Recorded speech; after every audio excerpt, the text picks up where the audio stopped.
Good morning, everyone. This is Rama on Writing coming to you live from a beautiful sunny Sedona, Arizona. I've come back to the desert and the red rocks. It's like I never was away, but I keep on looking around for the beach and I just don't see it. And when I got here to Sedona in '87, they promised me that the ocean would be here by now. So, this is a big disappointment in life, but I'll get over it. Today, we are very fortunate to have Diomira with an author interview with book 2. So she is a role model for us.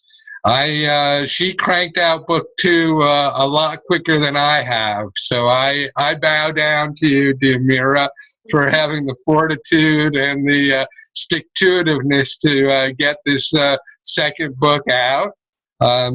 It amazes me that authors can do this because I struggle so much.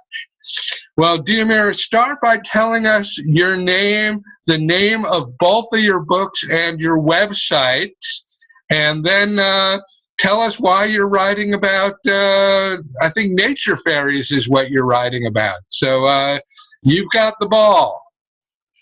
So my name is Diomira Rose D'Agostino, and the first book is called The Forest Speaks, Book 1, Awakening the Rose. The second book is also in the same series, The Forest Speaks, and it's book 2, Through the Eyes of the Dragon. And there will at least be a third book, if not a fourth, which is why I called it a series and not a trilogy, to leave my options open there. My website, my author dedicated website is diomirarose.com. So DIOMIRA Rose, ROSE.com.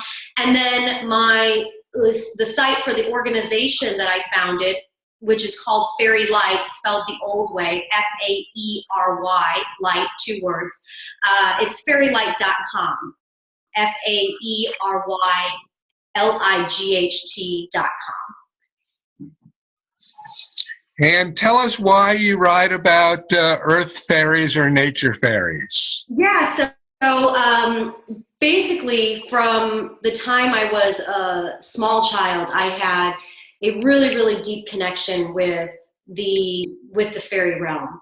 My mother instilled this connection in me. She cultivated it. And, but, growing up, it was kind of a one-way dialogue. I was aware of their presence. I knew they existed. I could feel them.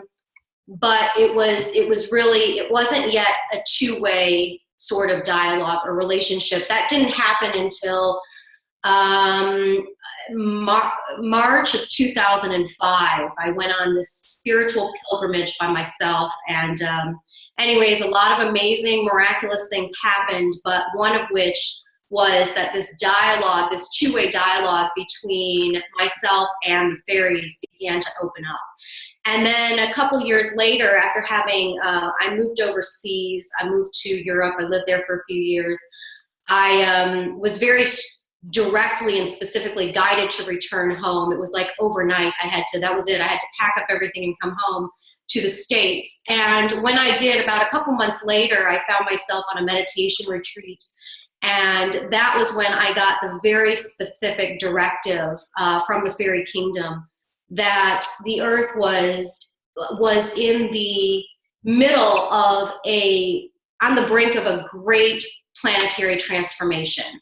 And of course, us humans, as being part of the earth, were also had the opportunity to undergo this transformation as well, this great awakening, and that it was time for us, the humans, to get on the same page as the rest of life everywhere else, and really begin to interact as if we were connected with everything, which of course we are. And so the fairies asked me to deliver that message, and of course I said, I have no idea what you mean. What am I supposed to do? And so that began a year-long journey of just working with them, spending hours in meditation, hours in nature, and just listening to what they were saying, the messages, the teachings that they were bringing. And, you know, their thing in a nutshell is that our destinies are deeply intertwined.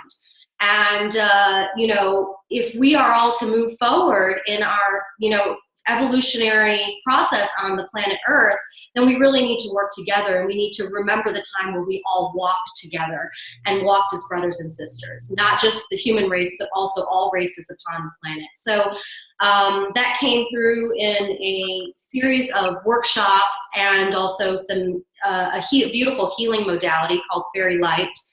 And then from there, I knew I had to write my story. So when I sat down to write the story, finally, you know, an autobiography came out about 12 pages in, and I could never get past that. And finally, I went away in a cabin, and I by myself for a weekend, and I said, I'm going to write this book. That's it. And, you know, I'm sure all of you guys have had that experience. Like, that's it. We're doing it now. So for a lot of you, I'm sure that's the Tom Bird retreat, right? So anyways, I had that moment, and I went to the cabin for this weekend by myself to write this write this book in the middle of the mountains. And what came out was this fiction fantasy. And then it was like, it was so clear. The message was that people will receive the message, the information, and the wisdom teachings of the fairies if it doesn't come through in a threatening form like this is nonfiction. Right now, they don't have to question, is this real, is it not? They can just simply read the story and gently allow the story to speak to them in whatever way, you know, they feel comfortable with.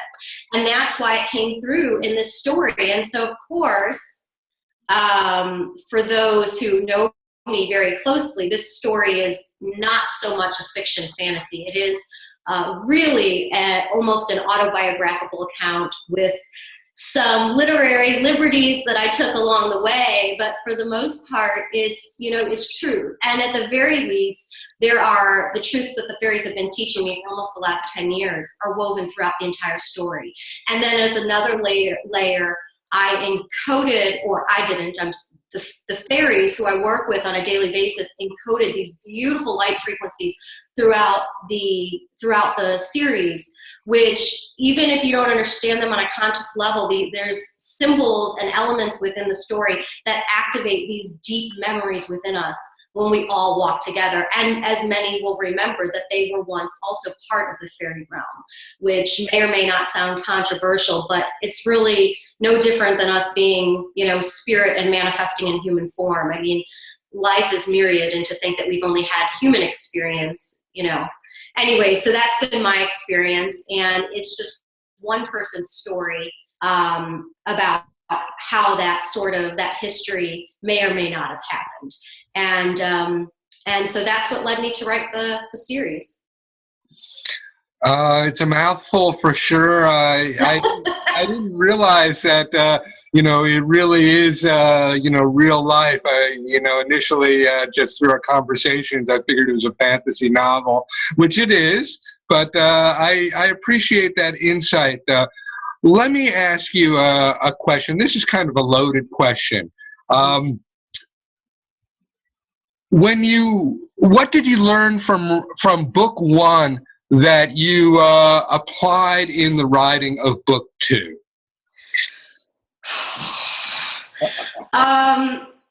You know, that's a good question. Other than what I really learned was to surrender. And the more I tried to understand the story, the more I tried to understand and really get my, you know, little brain all excited about the stuff that was coming through, the more that I would get off track. So I would have to keep bringing myself to a place of surrender. And the more that I tried to figure it out or try to control where the story went, the more that I seemed to lose it. And I have to say that book two was a much more challenging process than book one. I don't know why. I don't know if it was what I was going through in my own, personal life, but it was absolutely, the process of writing book two was nothing like writing book one. It was painful. I don't want to discourage anybody. It could be reversed for a lot of people. I have to say that, in my experience, book two is also more challenging than book one. Book one in my case was very carefree. Book two, I realized actually it has to be literature too, and that's really a different thought for me.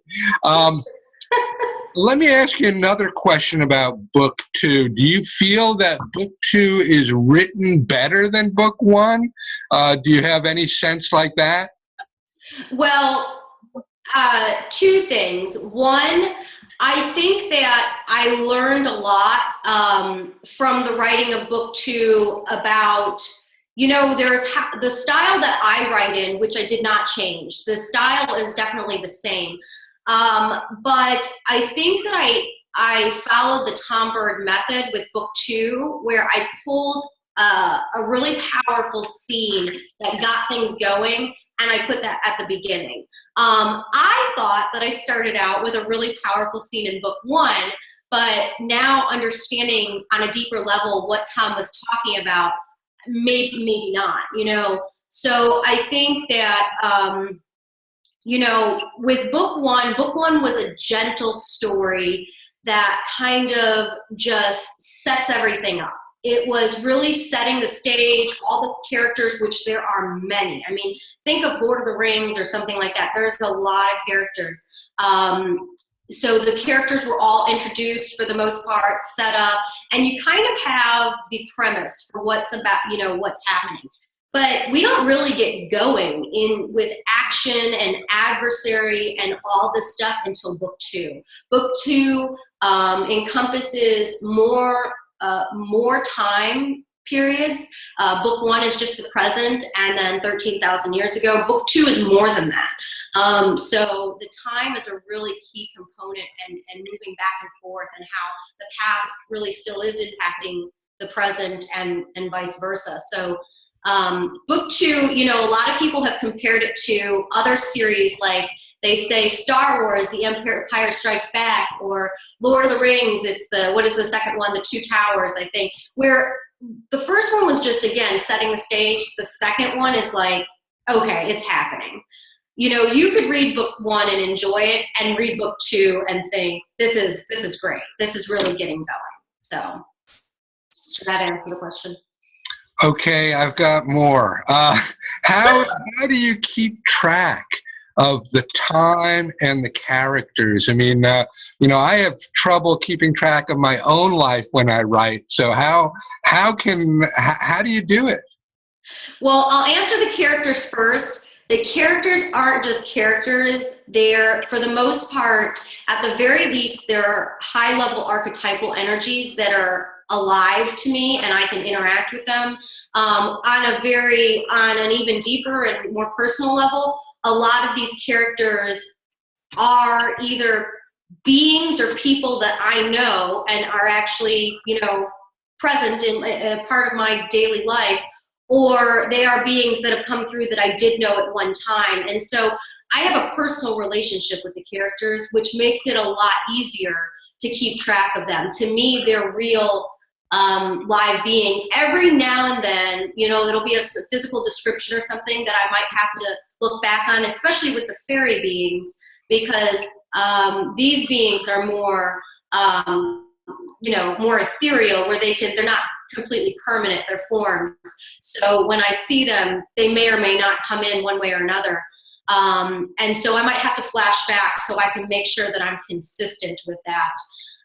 As far as the time periods, it really has been, because it's almost like when I write this book, I'm taking dictation and I'm writing the story as it is. I think that's what's been the easiest thing about keeping track with the times. I know when I'm writing the story, which time I'm in. It's like, it's as if I'm there. And so I don't know how much that will help somebody else in doing it. I started for the second book to actually take notes. And I know I'm doing this completely backwards. But I actually started to make little index cards with certain notes and stuff because it is so involved. There are so many elements. I don't want to miss one strand. And if I were to miss one, it doesn't mean that it wasn't real. It's just, well, there's so much going on. How do you remember to pick up each and every thread? You know, if I remember, I can just tune into it and say, oh yeah, that's what happened, and write it. But yeah, so I started making note cards through my second book. You know, you're not the first or the last author that will take that approach. So I think that may be a natural, organization approach that many authors take. Okay, Diomira, I'm going to cut this interview and move to the other computer. Before I do that, tell us the name of the book again and the website address. Yeah, so this is The Forest, as in Forest, The Forest Speaks, Book 2, Through the Eyes of the Dragon. And the website address, my author website address, is diomirarose.com. So DIOMIRAROSE.com. Thank you, Diomira.